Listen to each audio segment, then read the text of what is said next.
An old friend joins the team in all new Guardians of the Galaxy Annual Issue 1. While the Earth deals with a history-changed Captain America, the Guardians of the Galaxy head out into the universe to try and recruit some races into a resistance to help free their endangered homeworld. Unfortunately, the Guardians run into a bigger roadblock when every race they approach won't aid them or Earth, seeing as they believe Earth to be a problem. Reporting to Captain Marvel, Peter explains that no one wants to stand between Earth and the endless Chitauri wave that is attacking it, since no one is better than the other. Help eventually finds them in the form of Mantis, who summons the Guardians to tell them about Galactus and a device he once used that might be able to help them get into the Earth shield. There is also one man who knows the way to it. Going to nowhere, the Guardians release Yondu and head to the Jojola Nebula, where inside an ancient temple, and with no help from Yondu, they discover the transluminal tuning fork.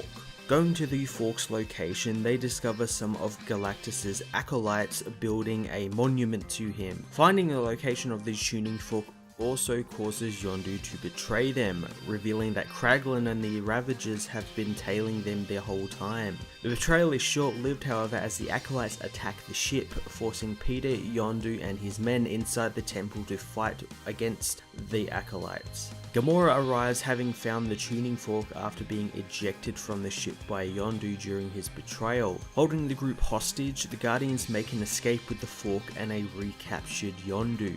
The fork, however, is revealed to just be junk, thanks to Gamora using it and burning it out. Not giving up, the team ready themselves to head back to bring down the shield themselves.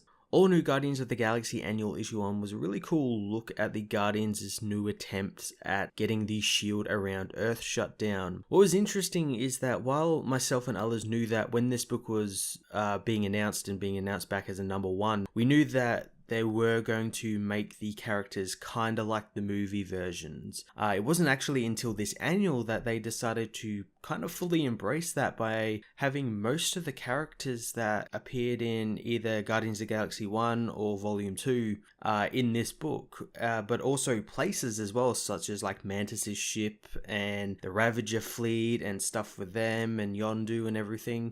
So it was very strange considering that the previous issues were very self-reserved when it came to stuff like that. Like they were references and everything to the movies and everything, but they weren't as, I guess, blatant as this. And that's not a bad thing or anything. It wasn't like in your face stuff. They weren't constantly going like, hey, do you remember this song? Or do you remember when we did this and this? They weren't doing any of that. So I really respect the book for doing something like that and not going full force, you know, remember this movie that everyone liked? I really respect it for doing that. I'm going to give this issue an 8 out of 10.